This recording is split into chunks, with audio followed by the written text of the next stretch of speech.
स्वागत है आप सभी लोगों का मेरे चैनल साइंस टू टेक्नोलॉजी में। मैं अनुपम विपुल आप सभी लोगों का स्वागत करता हूं आज के शो कैमरा ट्यूसडे में। आज हम लोग बात करेंगे आईमैक्स वर्सेस डिजिटल, क्योंकि आप ये समझिए आईमैक्स का नाम बहुत ज़्यादा बड़ा है, तो इसको समझने की कोशिश करते हैं। तो आईमैक्स है क्या, कौन खेत की मूली है? तो साहब ये समझिए आईमैक्स एक पूरा प्रोप्राइटरी इकोसिस्टम है, सिर्फ एक चीज़ नहीं है, प्रोप्राइटरी इकोसिस्टम मतलब वो स्टैम्प हर चीज़ में लगाना होगा तभी जाके आप कह सकते हो आईमैक्स में आपका शूट हुआ है, आईमैक्स में आपका डेवलपमेंट हुआ है, आईमैक्स में जाके आपका प्रोजेक्शन हुआ है। तो ये समझिए इकोसिस्टम बहुत ज़रूरी है। और इसका स्टैम्प का वैल्यू इसलिए कि जो लोग ओरिजिनल आईमैक्स देखे हैं वो एक्चुअली सुपर क्वालिटी होता है, मतलब बहुत ही अच्छा क्वालिटी होता है। ऐसा क्यों? तो नॉर्मल होता है 70 मतलब 35 mm में शूट किया जाता है, फिल्म में बात कर रहा हूँ। तो और सेंसर भी जनरली उसी के आसपास रहते हैं, उससे थोड़ा सा बड़ा रहता है। 70 mm बहुत बड़ा होता है, उसमें कुछ कुछ पिक्चर शूट किए गए हैं। आईमैक्स जो मतलब एक्चुअल है, मतलब आईमैक्स का एक्चुअल ब्रांड जो है वो 70 mm में उससे भी बड़ा है। बोलेंगे ऐसा कैसे हो सकता है, 70 mm में फिल्म शूट किए गए हैं तो उससे बड़ा कैसे हो सकता है? बात ये समझिए कि आईमैक्स का हिसाब था कि रील जो आप देखते हैं वो वर्टिकल चलता है, आईमैक्स का रील हॉरिजॉन्टल चलता है, इसीलिए उसके रील ऐसे आते हैं। ये 10th पिक्चर का है। बोलेंगे कि भाई उससे फ़ायदा क्या होता है? उससे फ़ायदा ये होता है कि एक एक फ्रेम को बहुत जगह देते हैं, तो इसको कहा जाता है 15 परफोरेशंस एट 70 mm। 70 mm का वो बैंड है और वो जो आप छेद देखते हैं उसको परफोरेशन करके देता है। तो नॉर्मल वाले में 5 होता है, इसमें 15 होता है। तो समझिए सरफेस एरिया बहुत ज़्यादा बड़ा होता है। फिल्म की बात करो, एक्चुअल नेगेटिव जो कैमरा में शूट किया जाएगा, तो उसको थोड़ा मैथमेटिकली समझते हैं। तो मैथमेटिकली ये समझिए कि अगर आप एक फुल फ्रेम लेते हैं, फुल फ्रेम कैमरा लेते हैं, उसमें कितना सरफेस एरिया मिलता है? उसमें आपको मिलता है 864 मिलीमीटर स्क्वायर मिलता है। अच्छा खासा भरपुष्ट बड़ा जगह है। उसको आईमैक्स का जो एक्चुअल फिल्म है उससे शूट करते हैं, वो 3095 पे चलता है, 3395, यानी ऑलमोस्ट 4 गुना ज़्यादा सरफेस एरिया होता है। तो उसका फ़ायदा है।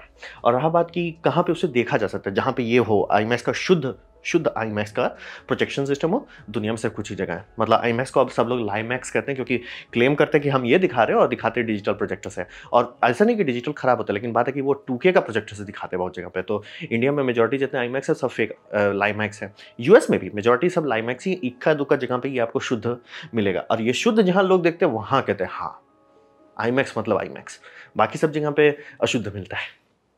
तो वही समझिए कुछ ही जगह पे जहाँ ट्रू 70 mm दिखाते हैं, बोल रहे हैं उसके लिए आपको ऐसे प्रोजेक्ट करना पड़ेगा। और ये समझिए कि आईमैक्स पे शूट करना, यानी कि इस तरह के नेगेटिव, ये तो पूरा डेवलप्ड पॉजिटिव है, लेकिन जो नेगेटिव पे बनाया जाता है वो बहुत ज़्यादा महंगा होता है। इतना महंगा होता है कि क्रिस्टोफर नोलन की भी बैंड बच जाए। ये समझना बहुत ज़रूरी है। मतलब इसका एक एक रोल सिर्फ 3 मिनट तक का शूट कर सकता है, और उसके लिए आपको करीब करीब $1000 देना पड़ जाएगा 3 मिनट के लिए। और एक पिक्चर की शूटिंग आराम से 12-13 घंटे से लेके भी 24-25 घंटे तक जा सकता है, अगर आप बार बार रीटेक कर रहे हैं। तो इक्का दुक्का पिक्चर को छोड़ के ऑलमोस्ट कभी भी ऐसा नहीं हुआ है कि पूरा का पूरा पिक्चर आईमैक्स में हो। इसीलिए डार्क नाइट में बार बार जो देखते हैं ना, एस्पेक्ट रेशियो चेंज हो रहा है, वो सस्ता एस्पेक्ट रेशियो में वो क्रॉप्ड है, आईमैक्स वाले में क्रॉप नहीं है, अफोर्ड नहीं कर पा रहे थे ये। तो ये समझना ज़रूरी है। और हिसाब ये समझिए कि कैमरा जो है इसका बहुत ज़्यादा बड़ा है, बहुत बहुत बहुत ज़्यादा बड़ा है। मतलब ये आपको देख के लग रहा है बड़ा, बात है वो रील ऐसे चला रहे हैं हॉरिजॉन्टल। अब साइज़ है, फिजिक्स है, लिमिटेशन है, इनर्शिया है, तो बहुत होता है। प्लस इसमें वैक्यूम पुलिंग सिस्टम रहता है, ताकि वो इतना बड़ा नेगेटिव को अगर आप डायरेक्ट कहीं रखने का कोशिश करेंगे वो सीधा नहीं रखेगा, क्योंकि ये है क्या बोलते हैं सेलुलॉइड जैसा मटेरियल है, स्टेबल नहीं रहेगा। तो एक वैक्यूम टेबल रहता है, मतलब जहाँ पे सेंस आपका नेगेटिव है उसके पीछे वैक्यूम पुल है, वो पुल करके स्टेबलाइज कर देता है, तब जाके आप एक्सपोजर लेते हो, तब अच्छा आता है। ये एक दूसरा कारण है कि आईमैक्स का मतलब नेगेटिव बोल रहा है। 17 मिलीमीटर कोई बड़ी बात नहीं है, बहुत सारे पिक्चर शूट किए गए हैं 70 पे, लेकिन इसका ये थोड़ा सा जो एक्स्ट्रा स्टेप जाते हैं कि नहीं भैया वैक्यूम से उसे पूरा स्टेबलाइज कर दो, वो अच्छा मतलब फील देता है। तो कैमरा बहुत बड़े होते हैं, और लिमिटेशन ड्यूरिंग का मतलब 1-2 घंटे का तो शूट आपको करना नहीं है, करना 1-2 मिनट के अंदर ही है। तो और बहुत आवाज़ करता है ये सब कैमरा, बहुत ज़्यादा भर्र करके आवाज़ करता है। पहले तो इतना बड़ा चीज़ है, ऊपर से वैक्यूम पंप भी चल रहा है, बहुत आवाज़ करते हैं। तो यही समझ, यही है आईमैक्स, जो ठप्पा आप हर जगह सब लोग खोजते हैं। लेकिन आजकल उस ठप्पे का कीमत नहीं, क्योंकि 90% जो थिएटर है आईमैक्स वो तो लाईमैक्स बने हुए हैं, और पिक्चर के मामले में बोल रहे हैं वो इतना महंगा कि कोई अफोर्ड ही नहीं कर पाता। तो ये समझना ज़रूरी है। तो अब बात करते हैं कि आईमैक्स से कम्पीट कैसे करें। सबसे पहला सब लोग के दिमाग में रेजोल्यूशन, आईमैक्स का बहुत रेजोल्यूशन है, क्योंकि मैंने बताया फुल फ्रेम से वो 4 गुना बड़ा होता है। तो ये बात समझिए कि रेजोल्यूशन नापने के लिए जहाँ आपके सामने कोई मुंह खोल के बोलता है मेगापिक्सल या के 4K 8K 12K, उसे रेजोल्यूशन के बारे में नहीं पता। रेजोल्यूशन ये सबसे नहीं नापा जाता है, ठीक है। ये सबसे डिजिटल फाइल नाप सकते हैं, रेजोल्यूशन नहीं नाप सकते। तो ये समझना बेहद ज़रूरी है। सबसे पहला काम, आपके सामने कोई गधा है कि कोई समझदार है, वो वैसे सही कि भैया रेजोल्यूशन कितना है, हमको लगा इतना मेगापिक्सल है ना भैया, उसका रेजोल्यूशन मतलब ऑब्वियसली डीप डिस्कशन कर रहे हो तो अब रहा बात कि अच्छा डिफाइन कैसे करते हैं मैथमेटिकली एकदम कि नहीं यही है सही तरीका, वो है MTF। आप लोग सुनते होंगे लेंस के बारे में, MTF चार्ट। तो हिसाब वही है, मॉड्यूलेशन ट्रांसफर फंक्शन। इसका मतलब क्या होता है? तो हिसाब ये बनाया जाता है कि ऐसे लाइन्स लिए जाएँगे, white black, white black, white black, ये ऐसा बनाया जाएगा और ये सब गैप को छोटा करते चले जाएंगे। मतलब यहाँ पे 1-1 मिलीमीटर का गैप है, यहाँ 0.10 मिलीमीटर का गैप रहेगा। तो ऐसे ऐसे कर करके छोटा करते चले जाते हैं, तो उसका एक वेव फंक्शन बन रहा है, ठीक है। अब ऐसे आप लेंस से ट्रांसफर करेंगे, आपका या तो नेगेटिव पे या सेंसर पे वो प्रोजेक्ट करेगा और फिर उसे प्रोजेक्ट सॉफ्टवेयर मतलब उसे रिकैलकुलेट करेगा, नेगेटिव है तो स्कैन करेंगे, तो उसको आप फिर निकालोगे और उसे मैथमेटिकल एनालिसिस में डालोगे, तो आपका वेव फंक्शन आएगा ऐसा कि घट जा रहा है। और फिर जहाँ पे वो ऐसा जगह हो गया कि आप बता नहीं पा रहे हो कि व्हाइट है कि ब्लैक है, मतलब कॉन्ट्रास्ट क्लैरिटी खत्म होने पे आ जाती है कि नहीं भैया ये सिर्फ ग्रे लग रहा है, तो यानी वो कहा जाएगा कि भैया इतना ट्रांसफर हुआ।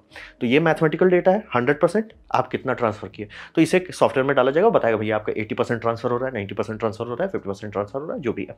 जनरली लेंसेज जो आप कैमरा वैमरा में देखते हैं वो सब में सेंटर में बहुत अच्छा रहता है, सेंटर में ऑलमोस्ट 100% ट्रांसफर हो जाता है, एज आते आते तक वो 80 तक उतर जाता है। बहुत गया गुजरा लेंस है, 80% से शुरू होगा और उतरते उतरते वो उतर जाएगा 50% तक। तो मतलब आप कितनों मेगापिक्सल उसके पीछे पोत दीजिए, नहीं काम करेगा। और जो आप लोग बार बार सुनते हैं ना कि बहुत सारे लोग बोलते हैं ना भैया सस्ता कैमरा ले लो लेकिन लेंस अच्छा लो, कारण वही है कि लेंस सबसे पहला चीज़ है मॉड्यूलेशन ट्रांसफर फंक्शन। कॉन्ट्रास्ट है आपकी दुनिया में, ट्रांसफर ही नहीं हो रहा है लेंस से, लेंस के पीछे आप आईमैक्स लगाइए या हुलुलु लगाइए, फर्क नहीं पड़ने वाला। ये सबसे पहला लिमिटेशन होता है और ये समझना बेहद ज़रूरी है। इसीलिए लेंस जो आपका ऑब्जर्वेटरीज में लगाए जाते हैं, यानी कि बड़े बड़े टेलीस्कोप में, उस सब में करोड़ों क्यों खर्च होते हैं, मतलब कई हज़ार करोड़ तक खर्च करना पड़ता है लेंस के लिए। क्यों? ताकि उसका मॉड्यूलेशन फंक्शन ऑलमोस्ट परफेक्ट है। और उसका भी लिमिट है, उसका भी लिमिट है, लेकिन ऑलमोस्ट समझ रहे, मतलब कि भैया ग्लास इससे ऊपर नहीं जा सकता। और ऑब्वियसली उस तरह के लेंसेस आपको नहीं मिलने वाले कैमरा वैमरा में, तो ये समझिए। और ये फिजिक्स का लॉ है, इसका कुछ नहीं किया जा सकता। तो पुराने टाइम में यानी नेगेटिव के टाइम में हिसाब आया कि भैया बड़ा करते जाओ, बड़ा करने से ये सब फंक्शन अच्छे से इंप्रूव होता है। तो इसीलिए नेगेटिव के टाइम में सुपर 8 मिलीमीटर जो आप देखते हो बहुत भद्दा दिखता है। फिर आप इसको बढ़ाते बढ़ाते 9 मिलीमीटर हो गया, वो उतना चला नहीं। 16 मिलीमीटर बहुत बार सुनते होंगे, 16 हो गया, सुपर 16 हो गया, फिर 28 मिलीमीटर हो गया, 35 मिलीमीटर हो गया, सिनेमा स्कोप हो गया, ऐसे ऐसे करके फिर 70 हो गया। जिसको देखिए नॉर्मल वाला 70 5 परफोरेशन होता है, वही स्ट्रिप लीजिए, उसको हॉरिजॉन्टल कर दीजिए और उसके बाद ये कर दीजिए 15 परफोरेशंस, तो ये आईमैक्स चलने लगा। ऐसे ऐसे करके पैनाविजन करके आया हिसाब। वो ये नेगेटिव के टाइम में इसको सॉल्व करने का सीधा तरीका था कि बड़ा कर दो, लेकिन अब सोचिए कि 8 मिलीमीटर जो है उतना ही साइज का जनरली काफ़ी सारे कैमरा सेंसर्स होते हैं, तो वो उतना अच्छा क्यों है? डिजिटल टेक्नोलॉजी जो है कब का नेगेटिव से आगे जा चुकी है, कब का। तो मतलब अगर आपको कह देता 35 मिलीमीटर का फुल फ्रेम को best lens, the best and latest and greatest lens लगाइए, तो भी डिजिटल सेंसर उसे जूते चप्पल से मार के धो देगा। तो ये कभी मत सोचिएगा कि आईमैक्स यूज़ कर रहा हूँ तो उसमें ये आ रहा है, मतलब मेरा शार्पनेस आएगा, वो होना ही नहीं है, रेजोल्यूशन आएगा, वो होना ही नहीं है। अगर लेंस दोनों में अच्छा लगाया जा रहा है, डिजिटल जूते चप्पल से मार के हटा देगा। तो ये समझना बहुत ज़रूरी है। तो इसका कितना बड़ा अंतर होता है, आप ये समझिए कि मीडियम फॉर्मेट लेंगे, यानी कि आईमैक्स में इसके लेवल का लेंगे, तब जो शार्पेस्ट फुल फ्रेम आप खरीद सकते हैं उसके बराबर आता है शार्पनेस में, कि यानी कि आप कितना मॉड्यूलेशन ट्रांसफर है। यानी कि अगर जैसे अखबार का फोटो लेते हैं, अखबार में कितना छोटा अक्षर को आप पढ़ पाएंगे, वो जनरली डिजिटल में ही बेटर है। आप खुद सोचिए कि 8 मिलीमीटर हम लोग यूज़ क्यों नहीं करते नेगेटिव में? बात वही है कि उससे ज़्यादा छोटे में ज़्यादा बढ़िया सेंसर हम लोग को मिल रहा है। मतलब आपका कैमरा का जो मोबाइल फ़ोन का जो फ्रंट फेसिंग कैमरा वो उतना अच्छा कैसे हो गया? बस वही समझिए कि कैमरा का सेंसर में प्रॉब्लम नहीं था, प्रॉब्लम था ग्लास में। इसीलिए समझिए बहुत पहले से हम लोग का आ रहा है और सस्ते के मोबाइल फ़ोन में भी 64 मेगापिक्सल आ जा रहा है। तो वो 64 मेगापिक्सल जैसा परफॉर्मेंस क्यों नहीं दे रहा है? क्योंकि लेंस अच्छा नहीं है, लेंस बनाने में बैंड बज रही है। तो वही समझिए कि अगर आपके पास the best of the best lens है, डिजिटल आईमैक्स को धो के हटा देगा। ठीक है, ये बात समझिए। ये मत समझिए आईमैक्स मतलब मैजिकल रेजोल्यूशन, नहीं। और कोई बोलेगा 16 के 8 के, उसका कोई फर्क नहीं पड़ता सर। शांति से बोलिए भैया एमएफटी आपका कैसा है, ठीक है। तो रेजोल्यूशन के मामले में ये मत सोचिए कि आईमैक्स मतलब बम बम रेजोल्यूशन। लेकिन हाँ, मतलब ऑब्वियसली बाकी सबके कंपेयर में तो आईमैक्स बहुत अच्छा है और सस्ता गया गुजरा आपका डिजिटल कैमरा नहीं टिकेगा, best of the best camera टिक पाएगा। अब बात करते हैं डायनेमिक रेंज में। आईमैक्स में ये एक तो अच्छा चीज़ है। तो डायनेमिक रेंज का मतलब क्या होता है? हर जगह सुनते होंगे डायनेमिक रेंज, डायनेमिक रेंज मतलब क्या है? मतलब ये है कि ब्राइटेस्ट और डार्केस्ट क्या हो सकता है आपके फ्रेम में, यानी कि उसे इस तरह से चार्ट से शूट किया जाता है कि आपका ये है और ये डार्क होते चला जाएगा। अब इंसानी आँख इस सब को देख लेगा, मतलब यहाँ पे जो आपको काला दिख रहा है वो देख लेगा इंसान, तो कैमरा क्यों नहीं देख पा रहा? कैमरा स्टैटिक है। इंसानी आँख का डायनेमिक रेजोल्यूशन कहा जाता है बहुत ज़्यादा है, बहुत ज़्यादा, मतलब 24 डायनेमिक रेंज 24 तक जाता है। तो बोले उतना है नहीं, तो हम लोग को दिखता क्यों है हर चीज़? बात यह है कि हमारा आँख ऐसे स्कैन करता रहता है ना, आप कभी पिक्चर नहीं लेता, मतलब मैंने आँख खोला, फटाक से फोटो खींच लिया, वो ब्रेन में गया, ब्रेन उसको स्टडी कर रहा है, वैसा नहीं है। ब्रेन बस मेरा एक स्कोप है, ऐसे ऐसे ज़्यादा है। स्कैनर मतलब आँख को स्कैनर समझना ज़्यादा फायदेमंद है। तो स्कैनर जैसे यहाँ ट्यूबलाइट के पास गएगा, अपने से सेंसिटिविटी कम कर दिया, ट्यूबलाइट से जैसे उस कोने में गया, वहाँ अंधेरा है थोड़ा सा, सेंसिटिविटी बढ़ा दिया। तो ऐसे ऐसे करके मेरा पूरा एक पिक्चर आ रहा है। वो पिक्चर को अगर आप कैप्चर करेंगे तो उसमें होगा कि भैया 24 ये समझिए स्टॉप्स का रेंज है। कोई कैमरा उतना अभी तक नहीं दे पाया, चाहे वो नेगेटिव ही हो चाहे डिजिटल ही हो। डिजिटल मतलब समझिए इस मामले में एक्चुअली पीछे चल रहा था, मतलब कि बहुत पुराने डिजिटल कैमरा को देखेंगे तुरंत आप ऐसे ही बताओगे भैया डायनामिक रेंज अच्छा नहीं है। हैंडी कैम सबका देखो जबकि अच्छा है, उसमें कंप्रेशन आर्टिफैक्ट नहीं है, जब खासतौर पे जो टेप पे रिकॉर्ड करते थे कंप्रेशन आर्टिफैक्ट नहीं था, तो भी वो क्वालिटी नहीं आ रही थी। क्यों? डायनेमिक रेंज खराब था। मतलब शुरू में तो 8-10 डायनेमिक रेंज आते थे, अब जाके हम लोग 12-13 पे पहुंच रहे हैं और 14-15-16 तक पहुंचा जा सकता है। तो वही समझिए कितना चीज़, मतलब एक सीन में सबसे ब्राइट क्या हो सकता है और सबसे डार्क क्या हो सकता है, जो आप दिखेगा डेटा स्टोर होगा, वो उसको कहते हैं डायनेमिक रेंज। नेगेटिव का भी लिमिट है, ऐसा नहीं कि नेगेटिव में आप कुछ भी डाल दीजिए वो रिकॉर्ड कर लेगा। उसमें जैसे अगर सूरज का फोटो करें, सूरज सिर्फ व्हाइट आएगा, ऐसा नहीं कि सूरज का टेक्सचर दिख जाएगा उसमें, उसका भी लिमिट है। और नेगेटिव के कंपेयर में अगर आप देखेंगे तो ये बात समझना बेहद ज़रूरी है। नेगेटिव लो लाइट की तरफ एकदम खत्म होता है, वो शैडो को सीधे उड़ा देता है। हाईलाइट संभाल सकता है, शैडो को तुरंत सुहा कर देता है। तो इसे हम लोग कहते हैं क्लिपिंग। तो क्लिपिंग का क्या मतलब होता है कि आपका हाईलाइट क्लिप कर सकता है या शैडो क्लिप कर सकता है। तो इस तरह का आप जब डीएसएलआर या मोबाइल फोन में करते होंगे तो दिखता होगा कि ऐसे ब्लिंक मार रहा है। ब्लिंक का क्या मतलब है? वो जो एरिया दिखा रहा है, मतलब कैमरा आपको दिखाने की कोशिश कर रहा है, वो एरिया ओवर एक्सपोज हो चुका है, यानी कि वहाँ पे कोई डेटा नहीं है। मतलब जो आप फाइल देखेंगे, फाइल का स्ट्रीम में क्या है, वहाँ भैया व्हाइट कलर, कुछ नहीं है वहाँ पे, ना टेक्सचर है ना पैटर्न है, वहाँ कुछ नहीं है, क्योंकि वो ओवर एक्सपोज हो चुका है, ब्लोन आउट हो चुका है। भैया काम खत्म, उसका कुछ नहीं करना है, वहाँ डेटा खत्म। ऐसा डार्क में भी होगा, जैसे मान लीजिए डार्क आप क्लिप कर रहे हो, जैसे कुछ कुछ एरिया, जैसे यहाँ पे देख लीजिए पूरा स्काई का है, क्लिप मार गया, यहाँ पे डेटा ही नहीं है। सॉफ्टवेयर में आप रॉ फाइल बोलिएगा, रॉ फाइल में होगा, ना ना ना, रॉ फाइल में भी घुस के देखिएगा वहाँ कुछ नहीं है ही नहीं सर, कुछ है ही नहीं डेटा, वहाँ पे पूरा डेटा स्ट्रिंग 000 दिया हुआ है। लेकिन इसका उल्टा भी हो सकता है कि ब्लैक वाले एरिया में देख रहे हैं पूरा 000, कुछ नहीं है सर, सिर्फ ब्लैक वैल्यू डाल दिया है। तो इसी को हम लोग कहते हैं क्लिपिंग। ये कब होता है, मतलब कि कितने ब्राइट और कितना डार्कनेस आप देख सकते हो, इसे हम डायनामिक रेंज कहते हैं। और जितना चौड़ा डायनामिक रेंज होगा उतना बम बम रहेगा। तो यहाँ पे ये दूसरी बात समझना होगा कि आप लोग कई बार सुनते होंगे ब्लैक मैजिक कैमरा जो है, सिनेमा कैमरा बहुत है, फंक्शंस के मामले में दी बेस्ट ऑफ द बेस्ट है, हर चीज़ रहा है, 18K तक पहुँच गए थे, 16K तक उतार दिए थे। तो बात है कि वो उतना चलता क्यों नहीं है, हिसाब वही समझिए। ये बहुत अच्छा डायनामिक रेंज के साथ एलेक्सा, जो उसका नाम का क्यों इतना कीमत है, आरी एलेक्सा का, वो बहुत दूर तक डायनेमिक रेंज दिखा रहा है। सोनी A7S2, मतलब थोड़ा पुराना स्लाइड है, वो भी काफ़ी दूर रहा है, लेकिन मतलब 2 स्टॉप मिस कर रहा है। मतलब ये समझिए 14 स्टॉप चल रहा है, ये आपका 12 स्टॉप चल रहा है, ठीक है। सिनेमा का ब्लैक मैजिक भैया 10 में धो दे रहा है, हिसाब वही समझिए कि ये आपको समझना ज़रूरी है कि यही सबसे आसानी से आप अंतर बता सकते हो सस्ते कैमरा और महंगा कैमरा में, डायनेमिक रेंज कैसा है। और इसीलिए पुराने जो मतलब जो डिजिटल फॉर्मेट्स होते थे वो हमेशा कचरा इसीलिए लगते थे, इसलिए कि रेजोल्यूशन ख़राब था या कंप्रेशन होता, टेप वाले में तो कंप्रेशन भी नहीं होता था। तो सब चीज़ अच्छा होने के बाद भी क्यों नहीं, डायनेमिक रेंज नहीं था, सेंसर स्टोर ही नहीं कर पाता, क्लिप कर रहा था, या तो पूरा वाइट, इसलिए पुराने सारे फुटेज में आपको स्काई जनरली ब्लोन आउट दिखेगा, या जो भी थोड़ा सा भी डार्क एरिया वो सीधे ब्लैक हो जाता है। तो वही समझ difference between cheap and expensive camera. और यही है जो सबसे आईमैक्स में सबसे तुरंत पता चला, भैया आईमैक्स में सब एक्सपोज हो जाता है। नेगेटिव इतना बड़ा है ना कि आराम से एरिया में एक्सपोज हो जाता है। तो क्या उतना बड़ा डिजिटल आता है जो हाँ आरी एलेक्सा के आता है 65mm जो दे देगा। और बोल रहे हैं आजकल के टाइम में सिनेमा कैमरा और मतलब कुछ कुछ मिररलेस कैमरा भी ऑलमोस्ट नेगेटिव को छू दे रहा है, ऑलमोस्ट की डायनेमिक रेंज है। उस मामले में आईमैक्स काफ़ी टाइम तक आगे था, मतलब समझिए आईमैक्स 2003 से ही वहाँ बैठा पड़ा है, अब 2023 में बाकी सब कैमरा पहुँच रहे हैं और डिजिटल अभी पहुंच चुका। और रहा बात कि अगर मान लिया आपको आईमैक्स से कम्पीट करना और आप चाहते हो कि नहीं नहीं भाई मैं धो धा के दफना दूं आईमैक्स को, तो आप 3 सेंसर वाले कैमरा ले सकते हैं, जो कि आजकल ओलंपिक को 8K में ब्रॉडकास्ट करने के लिए किया जाता है कि भैया एक सेंसर सिर्फ रेड पकड़ेगा, दूसरा सेंसर सिर्फ ग्रीन पकड़ेगा, तीसरा सिर्फ ब्लू पकड़ेगा, तो 3 डेटा स्ट्रीम निकलता है। ब्रॉडकास्ट में आपको डेटा स्ट्रीम ऐसे कलर में चाहिए तभी जाके उसमें अच्छा से काम हो पाएगा, तो वो आराम से चलता है। वो तो नेगेटिव को फ्री का धो देगा और डायनेमिक रेंज भी बम बम देगा। तो वही समझिए डायनेमिक रेंज वाला क्लिपिंग व्लिपिंग का समस्या आईमैक्स में काफ़ी कम होता है, काफ़ी कम। और ओवर एक्सपोजर आईमैक्स बहुत अच्छा से बर्दाश्त करेगा। डनकर्क में जो बहुत सारे सीन है जो प्लेन मतलब ओवर एक्सपोज वाले एरिया से अगर पूरा स्काई में है, वो सब में आईमैक्स बोलेगा भैया हम दादाजी हैं। नेगेटिव अगर आप उसे काम को आप डिजिटल में करना चाहते हो तो डिजिटल में आपको ND फिल्टर लगाना पड़ेगा, क्योंकि बोल रहे हैं नेगेटिव रात में उतना अच्छा से नहीं काम करता, दिन में बम बम काम करता है। अब आते हैं ISO पे, जो यानी फाइनल नॉइस। डायनेमिक रेंज हो गया।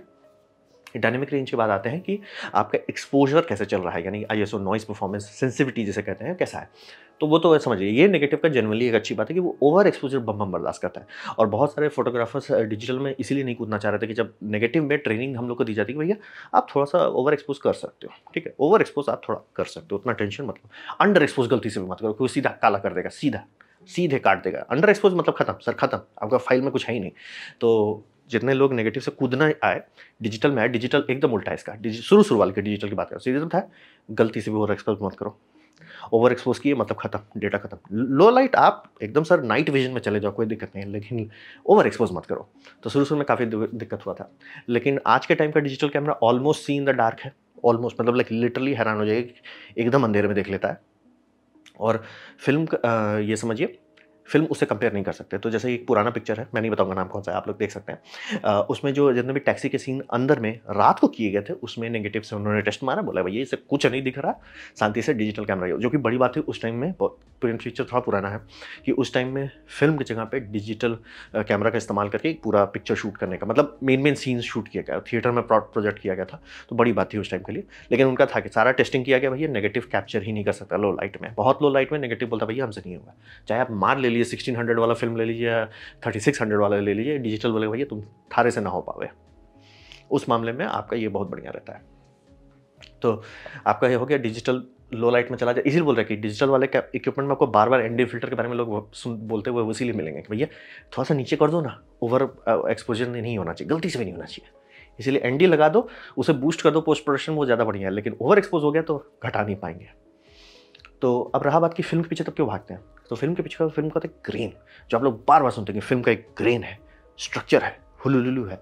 तो वो ग्रेन कहाँ से आ रहा है, वो उसमें जो क्रिस्टल्स हैं, जो क्रिस्टल्स उसमें पोता जा रहा है, वो क्रिस्टल्स का ग्रेन है। अब रहा बात कि वो लो लाइट में जाता नहीं, इसीलिए क्रिस्टल्स बहुत बड़े हो जाने लगेंगे। तो इसीलिए उसमें एक नेचुरल फील है, जो कहते हैं ना फील है। और यहाँ पे आपको समझना बहुत ज़रूरी है कि घूम फिर के आप बात जो कर रहे हैं ना, फीलिंग के बारे में कर रहे हो। यहाँ पे साइंटिफिक चीज़ के बारे में बात नहीं हो रहा है। ये काफ़ी थोड़ा लोग कंफ्यूज कर जाते हैं कि ये बेटर है तो ये क्यों यूज़ कर रहे हैं, वैसा नहीं होता है। फील के बारे में बात हो रहा है। ये नासा को नहीं करना, नासा को करना वो नेगेटिव को छुएगा भी नहीं, जबकि पहले सारे स्पाई सैटेलाइट नेगेटिव पे ही चलते थे। पहले सारे ऑब्जर्वेशंस जो है ऑब्जर्वेटरी में किए जाते थे, नेगेटिव प्लेट्स पे करते थे। जहाँ डिजिटल सेंसर टेक्नोलॉजी की ये हो गया कि भैया यही बेटर है, हटा दिया गया, क्योंकि उनको डेटा चाहिए, उनको टेक्नोलॉजी चाहिए, रिसर्च चाहिए, डेवलपमेंट चाहिए, हुलुलुलु नहीं चाहिए। फीलिंग का उनको नहीं है, हमको एग्जैक्ट मैथमेटिकल डेटा चाहिए। शांति से नेगेटिव हटा दिया गया।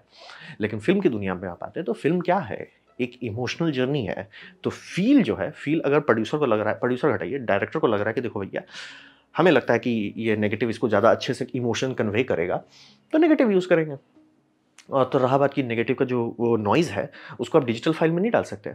बात है नहीं, मतलब घुमा फिरा के नहीं ही जवाब आता है। कारण ये है कि पहली बात वो ऑर्गेनिक है, क्योंकि मतलब समझ रहे हो उसमें जो पोचाड़ा किया गया है वो ऑर्गेनिकली नॉइज़ी है। वहाँ एक्चुअल पार्टिकल्स हैं छोटे-छोटे, कुछ पार्टिकल बड़े हैं, कुछ छोटे हैं। तो वो फिज़िक्स का लिमिटेशन कारण वो ऑर्गेनिक होगा। आप मतलब इतना बना सकते हो कि लोग कन्फ्यूज़ हो जाएँ कि कौन सा डिजिटल है, कौन सा नेगेटिव है, लेकिन एक फीलिंग रहेगी उसकी। और दूसरी बात यहाँ पे समझिए कि हर फ्रेम डिफरेंट होता है ना। मतलब आपने एक स्लॉट लिया, खचाक, उसका एक नॉइज़ पैटर्न है।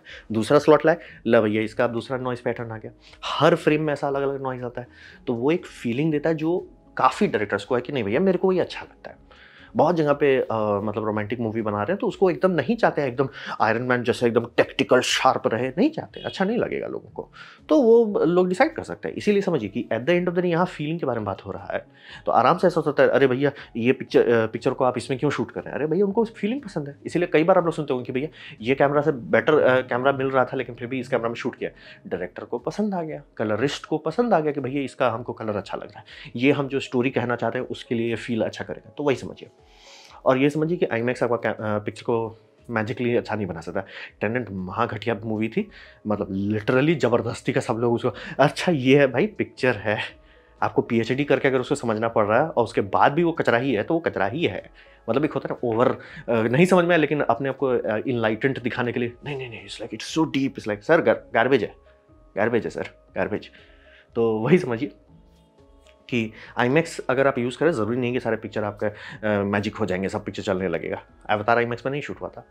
तो वही समझिए कि ऑल रियल आईमैक्स जो है, जो शुद्ध आईमैक्स है, जिसके पीछे क्रिस्टोफर नोलन पगलाता था, वो कभी-कभार कभी यूज़ होता है, बहुत कम यूज़ होता है। और आज के टाइम में जितना चीज़ में आप आईमैक्स का स्टैम्प देख रहे हैं, चांसेस है कि वो अपग्रेड किया गया है, कि आईमैक्स में शूट नहीं किया, उसका स्टैम्प लिया गया है, वो लोग आईमैक्स उसको अपस्केल करता है, या तो ये सारे कैमरास में शूट किया गया पूरा। ARRI Alexa LF 4.5K, ARRI Alexa mini LF 4.5K, Panavision Millennium DXL2 वो 8K है, रेड रेंजर माइस्ट्रो है 8K कैमरा है, सोनी सिनी अल्ट्रा वेनिस 6K कैमरा है, आरई एलेक्सा 65 IMAX कैमरा है, वो 6.5K का है। तो इससे K उतना ज़्यादा नहीं जा रहा है, और लेकिन ये सबको आईमैक्स खुद सर्टिफाई किया कि भैया आप इसे लेंगे तो हम मतलब जो सिनेमा का रॉ फाइल है उसी को लेके हम आपका मतलब जो पैकेजिंग है वो कर देंगे। क्योंकि ये समझिए आईमैक्स का स्टैम्प पूरा पाइपलाइन में होना चाहिए कि कैमरास में मेरा स्टैम्प था, जो प्रोसेसिंग की गई, पोस्ट प्रोसेसिंग की ऑब्वियसली आपकी सिनेमा कंपनी करेगी, लेकिन फाइल उनको देना होगा और रॉ फाइल देना होगा उनको। वो रॉ फाइल को फाइन ट्यून कर देंगे कि आईमैक्स का थिएटर सिस्टम में अच्छे से दिखाया जा सके। अब बहुत लकी जगह पे है तो उस थिएटर का जब ये बनाया जाएगा, थिएटर प्रिंट का जो फिजिकल प्रिंट बनाया जाएगा जो 70 mm में रहेगा, वो थिएटर में आप देखिए तो लगेगा आहा ऑर्गेज़म। लेकिन जनरली आपको 2K वाले में दिखा दिया जाएगा। कुछ-कुछ जगह पे डिजिटल में एटलीस्ट अपग्रेड कर दिए लेज़र में, जहाँ लेज़र मिल गया तो हाँ, वहाँ पे आपको लगेगा कि हाँ भाई नहीं सर कुछ हुआ है, यहाँ सिर्फ मूर्ख नहीं बना रहे हैं, वो कुछ हुआ है। लेकिन बात ये समझिए कि आप जाओगे कहाँ? आईमैक्स को मैं खराब बोल रहा हूँ तो इस बात से किस बेसिस पे बोलूँ? मतलब इंडिया में ऐसा कौन-सा और थिएटर चेन है जिसको कि नहीं इसका अच्छा है। मतलब एक वही वाले होता है ना कि बाकी सब तो आपसे भी गए गुजरे हैं। तो इसीलिए लेकिन शुद्ध आईमैक्स का एक्सपीरियंस मैं ज़रूर करना चाहूँगा मरने से पहले कि भैया वो जो 70 mm का शुद्ध है, वो देखना चाहूँगा। तो ये था मेरा presentation IMAX versus digital camera के बारे में। उम्मीद करता हूँ आपको अच्छा लगा, कुछ सीखने मिला, कुछ समझ में आओ। अगर ऐसा है लाइक कर दे, दोस्तों शेयर कर दे, उससे मेरा काफ़ी भला होगा। नहीं अच्छा लगा, नहीं पसंद है, कोई बात नहीं, आप डिसलाइक दबा सकते हैं। मैं कहूँगा डिसलाइक 2 बार दबाएँ, उससे मुझे पता चलेगा कितना ना पसंद हुआ है। मैं आपसे कहूँगा कमेंट लिखें, मैं हर कमेंट को पढ़ने की कोशिश करूँगा। आपसे कहूँगा सब्सक्राइब कीजिए, बेल दबाइए अगर आप फ्री हैं तो। आपने वीडियो दिखाया जानकर मुझे बहुत खुशी हुई। धन्यवाद।